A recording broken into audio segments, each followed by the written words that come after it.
Group 2 mains తర్వాత పశ్చాత్తాపం చెందడం కంటే ముందుగానే గట్టిగా మనస్ఫూర్తిగా ప్రయత్నించడం మేలు. Welcome to one and all. మిత్రులారా, వినాయక చవితి తర్వాత కొన్ని జిల్లాలో వరద ప్రభావం తర్వాత నేను చేస్తున్న మొదటి వీడియో ఇది. సో గ్రూప్ 2 అనేటువంటిది ఒక నిరంతర సాధనా ప్రక్రియ. ఈ ప్రక్రియను నేను ఏమంటున్నాను అంటే మనస్ఫూర్తిగా గట్టిగా చదవాలి అంటున్నాను. ఆ తర్వాత పశ్చాత్తాపం, ఆ రిగ్రెట్ లేకుండా ఉండాలా అంటే ఇది ఏమిటి మనస్ఫూర్తిగా పశ్చాత్తాపం చదవడం అంటే? మీరు ఒకసారి గమనించండి. పోయిన జగన్ గవర్నమెంట్లో 3 ఏళ్ళు పోరాడితే చివర నోటిఫికేషన్ ఇచ్చారు. ఆ నోటిఫికేషన్ ప్రిలిమ్స్ దశ దాటి మెయిన్స్కి వచ్చి ప్రస్తుత గవర్నమెంట్లో ఇంకా కొనసాగుతాం. ఇది మీకు ఫైనల్ రిజల్ట్ అన్నీ అయ్యేసరికి మరి కొంత సమయం పడుతుంది. అంటే ఆల్మోస్ట్ నెక్స్ట్ ఇయర్లో మీరు అపాయింట్మెంట్ పొందుతారు, 2025.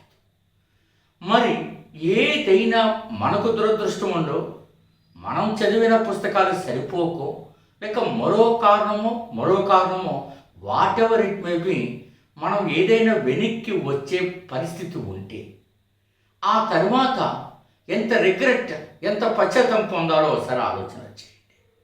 అది మళ్ళీ తిరిగి కొత్త నోటిఫికేషన్కు మళ్ళీ మన పరిస్థితులు సరిపోతాయా లేదా, వారు మళ్ళీ ప్రిలిమ్స్ మెయిన్స్ నిర్వహించి ఇలా జీవితాన్ని సగం మనం పోటీ పరీక్షలకు అర్పించుకోవడం జరుగుతుంది. ఇలా జరగకూడదని నేను, మీరు గమనిస్తున్నారో లేదో, శ్రీ మేఘనా థింక్ ట్యాంక్ యాప్ అనేది నిరంతరము వ్యూహాలు చెప్పడం, వద్దు ఇట్లా చదవండి, ఇక్కడ చదవండి, దెబ్బైపోతున్నారని ప్రయత్నాలు చేస్తూ వస్తున్న సంగతి మీరు గమనిస్తారని ఆశిస్తాను. అందుకే 80 days ప్లాన్ ఫ్రీగా పెట్టాను, మీరందరూ దాన్ని ఉపయోగించుకుంటారు అని. అది ఎలా ఉపయోగించుకుంటారు అన్నది మీకు లోగడ వీడియోస్లో చెప్పాను, మీరు డిస్క్రిప్షన్లో కూడా ఉంటుంది, చూడండి.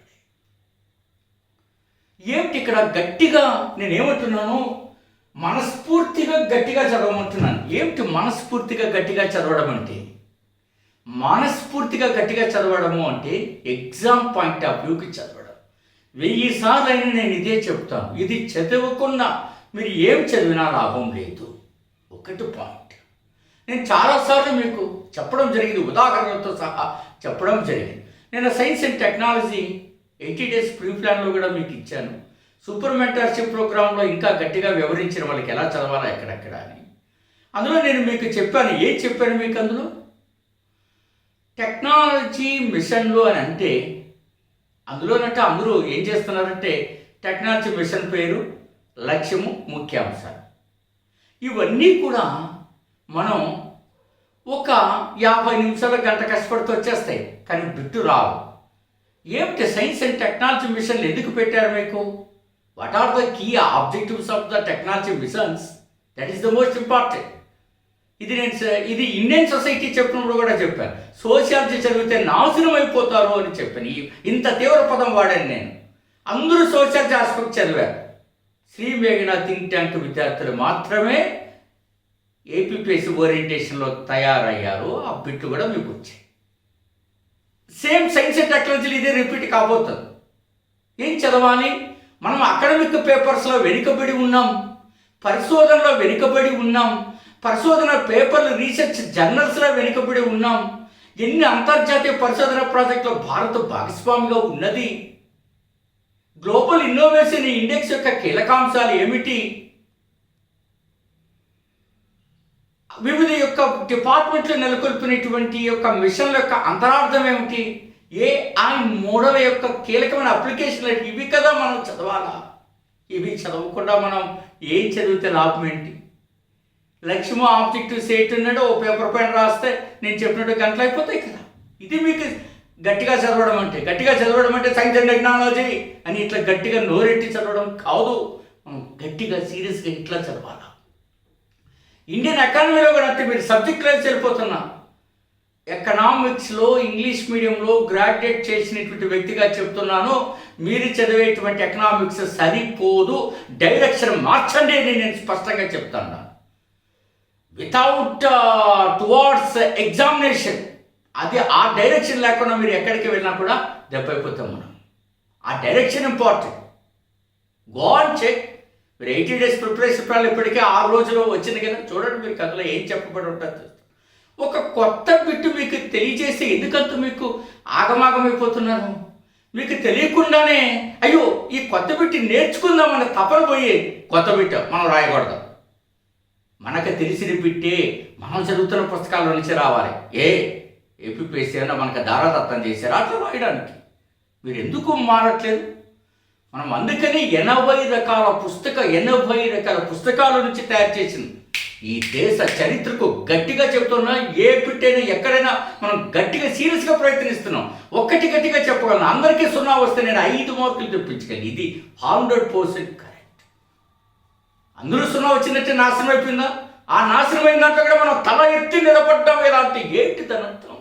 ఆ దమ్ము ఉండాలి సబ్జెక్ట్లో, ఆ ఓరియంటేషన్ నీకు తెలియాలి, ఆ లాంగ్వేజ్ నీకు తెలియాలి. ఇప్పుడు మనం సక్సెస్ అవుతాం. ఎక్కడ పడితే వాడు ఎక్కడ పడితే అక్కడ కుదరదు. మీరు ఏదో 10 ఏళ్ళు పోరాటం చేసి ఉద్యోగాలు సాధించేసి వాళ్ళకి తెలిసిన 4-5 ముక్కలు చెప్తే కుదరదు. ఎక్స్పీరియన్స్ ఉండాలా, కన్సిడర్ డిగ్రీలు ఉండాలి. పిహెచ్డీలో హిస్టరీలో పిహెచ్డి తక్కువ. జెనాయిన్ దోల తీర్చేయగలం ఏ సబ్జెక్టుకైనా కూడా. మీరు చూడండి 80 పుస్తకాల నుంచి వచ్చినటువంటి వీటిలో 25 పుస్తకాలు ఆంధ్ర సాంఘిక చరిత్ర ఎలా తయారు చేయడం జరిగిందో, ఇండియన్ ఎకానమీ చాప్టర్ కోటి చిన్న పుస్తకాల నుంచి నేను చేసి గట్టిగా కూడా మీకు తయారవుతుంది. ఒక బడ్జెట్నే మీరు రాయాలంటే కనీసం 100-200 పేజీలు, అంటే 100 పేజీల నుంచి మీకు అంత తయారవుతాయి. భారత రాజ్యాంగం 14 sources including DDOs, not Laxmikanth already అవుతుంది. సైన్స్ అండ్ టెక్నాలజీ 14 sources నేను ఇప్పుడు చెప్పాను. ఇట్లా ఈ రకంగా శ్రీ మేడా థింక్ ట్యాంక్ తయారవుతుంది. ఫుల్ కోర్సులో అయినా మీరు రావచ్చు. Daily test series up to exam ఒకటి ఉంది, 2 months ప్రోగ్రామ్ ఉంది, 3 months ప్రోగ్రామ్ ఉంది. Subject topic wise test series. ఎవడైనా సరే 1773 రెగ్యులేటింగ్ చట్టం, పిడిచిన చట్టం 2 చట్టాల పైన ఒక టెస్ట్ తయారు చేయగలరా? 2 చట్టాలే. అది కూడా గతంలో వచ్చిన బిట్టు ఉండకూడదు, కొత్త బిట్టు ఉండాలా, ఇప్పుడు ఎగ్జామినేషన్కి తగ్గట్టుగా ఉండాలి. ఇవి ఈ యొక్క సూత్రాలు, ఈ కండిషన్స్ అట్లా తయారు చేసి మన టెస్ట్ టాపిక్ వచ్చి టెస్ట్ సిరీస్లో ఉంది. That is the capability of Shri beginner think tank. మీరు గమనించండి, ఊరికే మనం కూర్చొని కాదు, అది రావాలి. అది వస్తే మనం సక్సెస్ అవుతామన్నది చాలా ఇంపార్టెంట్. ఇప్పుడు మన 23వ లా కమిషన్కు సెప్టెంబర్ 1న నోటిఫికేషన్ వచ్చింది కదా, కేంద్ర ప్రభుత్వం రిలీజ్ చేసింది. నేను ఆ 1వ తారీఖు నోటిఫికేషన్ వస్తే ఇమ్మీడియట్గా డైలీ టెస్ట్ సిరీస్ బ్యాచ్లో ఆ బిట్టు పెట్టించాను. అంటే ఏంటో తెలుసా? విధి విధానాలతో మీరందరూ 23వ లా కమిషన్ ఎలా ఏర్పాటైంది, సంవత్సరాలు ఏంటి, ఐఎమ్ నాట్ ఇంట్రెస్టెడ్. ఇది 20 సంవత్సరాల క్రితం ఉన్న సొల్లు. లా కమిషన్ యొక్క పదవి కాలం ఎంత, సభ్యులు ఎంత. కానీ మీరు అర్థం చేసుకోవాల్సింది, ఏ సబ్జెక్ట్స్ ఇచ్చింది సెంట్రల్ గవర్నమెంట్ దానిపైన పిట్ అడుగుతారు. వాళ్ళు ఏ సబ్జెక్ట్స్ ఇచ్చింది, ఏ సబ్జెక్ట్స్ని పరిశీలించమని కోరింది, ఏ నివేదికను అడిగింది, అది గెజిట్లో మాత్రమే ఉంటుంది. మన 23వ లా కమిషన్ ఏర్పాటైంది, సభ్యులు ఎంతమంది ఉన్నారు, చైర్మన్ ఎట్లా అని. ఇంకా సభ్యులు చైర్మన్ నియమించలేదు అనుకోండి. కానీ అలాంటి సుళ్ళుగా చదవాల్సింది. What are the key objectives, ఏ సబ్జెక్ట్స్ వాళ్ళకి ఇచ్చారు డిస్కస్ చేయమని, ఆ సబ్జెక్ట్స్ పైన మనకు అర్థం చేసుకోవాల్సిన అవసరం ఉంటుంది. అది ఇమ్మీడియట్గా మనం ప్లేస్ చేసాం. డైలీ టెస్ట్ సిరీస్లో మెరుకులా తయారైపోతున్నాం. ఏమనుకుంటున్నారు? సబ్జెక్ట్స్ వైజ్ టెస్ట్ సిరీస్ 80 మూల గ్రంథాల నుంచి వస్తారు. 1, 2, 3, 4 కాదు, 60 పేజీల యొక్క మెటీరియల్ నేను డెమో టెస్ట్ సిరీస్ పంపించగలను. మీరు చెక్ చేసుకోండి దీనికి.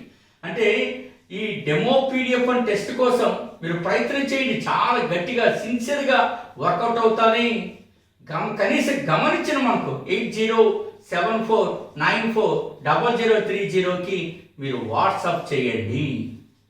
తప్పనిసరిగా మీకు సహాయం జరుగుతుంది. అట్లాగే 80 days ప్రీ ప్లాన్ కూడా మీరు చేయండి. అందులో ఎలా చేయాలో కూడా మీకు వాట్సాప్లో పెట్టండి. వాట్సాప్కి రిక్వెస్ట్ పెట్టండి, మీకు మెసేజ్ వస్తుంది, దాని ప్రకారం. ఇంకా సూపర్ మెంటార్షిప్ కోర్స్ ఏం చదవాలా, ఎక్కడ ఇది చాలా ఇంపార్టెంట్. నేను చాలాసార్లు మీకు చెప్తూనే ఉన్నాను ఇలా చదవండి అయ్యా అని. మీకు సెంట్రల్ కేంద్ర ఆర్థిక సర్వే వచ్చింది కదా, ఆర్థిక సర్వేను మీరు బయట మార్కెట్లో తెలుగులో వచ్చినటువంటి మెటీరియల్ సరిపోదు, మీరు పెరిపెరలుగా చదవకూడదు, చాలా ఇంపార్టెంట్. అందులో ఆంధ్రప్రదేశ్కి ఒక చాప్టర్ ఉంటుంది, మీరు తీయండి, అందులో ఎక్కడెక్కడ ఏమేమి డిస్కస్ చేశారో చెప్తారు. సో ఆంధ్రప్రదేశ్లో పారిశ్రామిక కారిడార్ల కోసం కొత్తగా పారిశ్రామిక మండలం ఎక్కడెక్కడ ఏర్పాటు చేస్తున్నారు ఐడెంటిఫై చేయమని కూడా ఏం చేస్తాం, ఎక్కడెక్కడ ఎకో టూరిజం ప్రాజెక్టులు వస్తున్నాయో చూడండి. ఇంకా కొత్త కొత్త ఎకో టూరిజం ప్రాజెక్టు కాదు కదా మనకు కావాల్సింది. This is the very important Asian development bank reconstructed finance program కింద ఆంధ్రప్రదేశ్కి ఏమేమి ఇస్తున్నారు, ఎక్కడెక్కడ ఫండ్స్ అవైలబిలిటీ ఉన్నది అనేది చాలా ఇంపార్టెంట్. మనం చదివే దాంట్లోనే అది ఉండాలని నేను ప్రత్యేకంగా చెప్తున్నా. ఇంకా ఏపీ హిస్టరీలో నేను ఇచ్చేటువంటి సబ్జెక్టు, చెప్పేటువంటి క్వశ్చన్లు, ఇచ్చేటువంటి యొక్క సారాంశం మీరు గమనించే ఉంటారనుకుంటున్నా. గట్టిగా కూడా మీరు ముందుకెళ్ళగలరు. నేను అందుకనే చెప్తున్నా, జస్ట్ 4 months మీరు మనస్ఫూర్తిగా చదివేస్తే ఈ దరిద్రం పోద్ది. ఇంకా మరి మీ జీవితంలో ఈ దరిద్రం రమ్మన్నారా మీరు తెచ్చుకుంటే తప్ప. అది చదవడం అనేది 92,500 ఎంతమంది చదువుతున్నారు కదా, అందరూ బాగానే చదువుతారు కదా. గ్రూప్స్ అంటే ఎవరు డెకాయిట్స్ ఉండరు, ఎవరు రోడ్ సైడ్ రోమియోస్ ఉండరు, ఎవడు రోడ్డుపై తిరిగేవాడు ఉన్నాడు. అందరూ కూడా గొప్ప వ్యక్తులు, మంచి చదువు ఉన్న వాళ్ళు ఉంటారు, అందరూ బాగానే చదువుతారు. చదవడం ఇలా చదవాలా అని నేను చెప్తా ఉండేది. That is the most important. ఇది తెలియకుండా మీరు ఏం చేసినా సుఖం లేదు. మరీ చెప్తున్నా, ఎగ్జామ్ పాయింట్ ఆఫ్ వ్యూ తెలియకుండా మీరు ఎంత చదివినా, ఎన్నేళ్ళు చదివినా నో యూజ్. పశ్చాత్తాపం చెందుతూ ఉండడమే, లేదా దేవుడిని తిడుతూ ఉండడమే. నాకు దేవుడు ఏది చేయట్లేదని తెలియదు. ఏం చేయాలో, నువ్వు ఏం చేయాలో అది చేయకుండా ఎవరిపైన వారిపైన నువ్వు భారం వేయడం సరైనటువంటి చర్య కాదు. వెళ్ళడమో, ఒక పుస్తకం కొనుక్కోవడము, 1000 పేజీలు కూర్చొని చదువుతూ ఉండడం. 1000 పేజీలు పట్టుకొని చదివేది మనం. సబ్జెక్టు తెలియకుండా ఎలా సాధ్యమవుతుంది? అది ఖచ్చితంగా మీకు తెలియాలి. తెలిస్తేనే మీరు సక్సెస్ అవుతారు.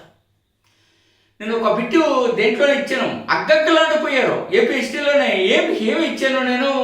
సో ఉత్తర సర్కారు జిల్లాలలో పన్నులు వసూలు చేయమని ఒక ఫ్రెంచ్ అనేటువంటి ఒక అధికారి ఉత్తర్వులు జారీ చేస్తే వాడికి దూలదీర్చేసినటువంటి విజయనగర సంస్థాన దివాన్ ఎవరు, లేక అధికారి ఎవరు? గట్టిగా ఉన్నాడు పిట్లలు.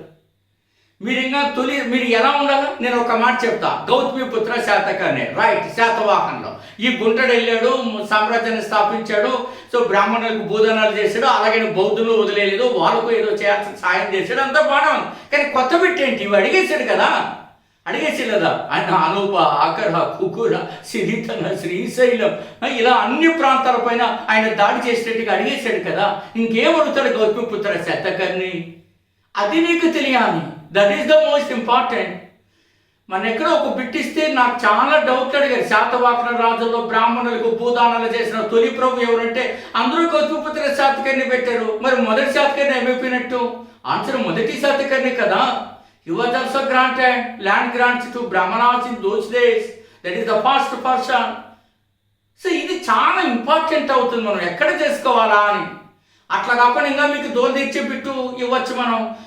ఆంధ్ర రాష్ట్ర చరిత్రలో బ్రాహ్మణులకు భూదానాలు చేసిన రాజులో లేని వారిని గుర్తించండి అన్నారు అనుకో, మీరు శాతవాహనంలో కానీ విష్ణుకునిలో కానీ మరొకరిని ఇచ్చి తెచ్చి పెట్టాడనుకో, మన ఎత్తిన దరిద్రం అయిపోయినట్టే మీకు. ఇది ఆల్రెడీ ఇండియన్ హిస్టరీలో సివిల్స్లో ఫాలో అయ్యాడంటే అది మనకు కూడా దిగుమతి అవుతుంది రేపు పొద్దున్నే. అట్లాంటి ప్రశ్నలు మనకు రావాలనేది నేను ప్రత్యేకంగా చెప్తున్నా. ఇంత కష్టపడి రీసెర్చ్ చేసి మీకోసం ఎక్కడ పెట్టి వస్తే చెప్తుంటే మీకు కోపం వచ్చేస్తుంది. ఎందుకు గోపాలరెడ్డి ఏదేదో చెప్పేస్తాను, ఏం చెప్తున్నాను, సబ్జెక్టే చెప్తున్నాను. సబ్జెక్ట్ ఇప్పుడు ఉన్న ఏపీపీఎస్ ఎన్విరాన్మెంటే చెప్తున్నాను. మీకు సులభంగా చెప్పేయాలా, సులభంగా కావాలా అంటే ఆ బుక్ చదివే వచ్చేస్తుంది. ఏ బుక్ చదివేస్తే వచ్చేస్తుంది? ఏంటి వచ్చేస్తుంది? నాకు అర్థం కావడం లేదు. చాలా సింపుల్ నేర్చుకున్నారు అందరూ. జాగ్రత్తగా మీకోసం కష్టపడుతున్న వ్యక్తులను గుర్తించండి. ఏమయ్యా మేము మా సామర్థ్యం చూపించి ఇదిగో నా నైపుణ్యం, ఇదిగో నా సామర్థ్యం, ఇదిగో నేను తయారు చేసిన కృషి నీకు నచ్చితే జాయిన్ అవ్వని చెప్పడం ఏమైనా తప్పుందా? మరి మీరంతా సంవత్సరాల తరబడి ఇంత గొప్ప డిగ్రీలు చదివి గ్రూప్ 2నో గ్రూప్ 1నో ఐఏఎస్ కొట్టాలని చేస్తున్నారు కదా. ఇందులో మీకేం స్వార్థం లేదా? మీ కుటుంబ హోదాను పెంచుకోవాలని కదా మీరు చేస్తున్నారు, ఆర్థిక భద్రత ఉంటుందనే కదా మీరు చేస్తున్నారు. మొత్తం 100% మీరు సమాజ సేవ చేసేస్తారా? చాలా ఆందోళన ఇస్తుంది నాకు మీ వైఖరి చూస్తుంటే. ఐఎమ్ ఎక్స్ట్రీమ్లీ సారీ ఈ పదాలు వాడుతున్నందుకు. కొంచెం ఆలోచన చేయండి. ఇంత సబ్జెక్ట్ ఇస్తున్నందుకు మీరు లైక్ చేయండి, ఛానల్ సబ్స్క్రైబ్ చేసుకొని, మీకు ఉపయోగపడుతూనే ఉంది కదా. పైగా నేను వీడియో ఎప్పుడు పెడితే అప్పుడు ఎక్కడ టైం ఉంటే ఎక్కడ చేస్తుంటాను. నాకు టైం సరిపోదు అసలు. మీరు గమనించే ఉంటారు, ఎన్నో వీడియోలు పెట్టాను, ఫాలో అయిన వాడు గట్టిగా సక్సెస్ అయ్యారు, ఫాలో అయిన వాడు నాశనం అయిపోయాడు. మీరు చూసుకోండి కావాలనుకుంటే ప్రిలిమ్స్కి ఎంత చక్కగా 5 రోజులు కూడా ఏం చదవాలో కూడా చెప్పాను. మనం వింటేగా మనకి నచ్చిందే చదవాలి. జాగ్రత్తగా ఆలోచన చేయండి. దయచేసి నా మాటలు పట్టించుకోండి, గట్టిగా కృషి చేయండి. డెఫినెట్గా నేను మీకు ముందుకు తీసుకెళ్ళగలుగుతాను. I have command over subjects. హిస్టరీలో పిహెచ్డీ అయినప్పటికీ భారత రాజ్యాంగమా, సైన్స్ అండ్ టెక్నాలజీనా, ఎకానమీనా, రూరల్ డెవలప్మెంటా, లేకపోతే కరెంట్ అఫైర్సా, స్టాండర్డ్ జీకేనా, 28 రాష్ట్రాల్లో ఎక్కడ దోల తీర్చాలంటే అక్కడ దోల తీర్చేయగలను నేను. ఏ సబ్జెక్ట్ అయినా 30 ఏళ్ళు చదివితే రాదా?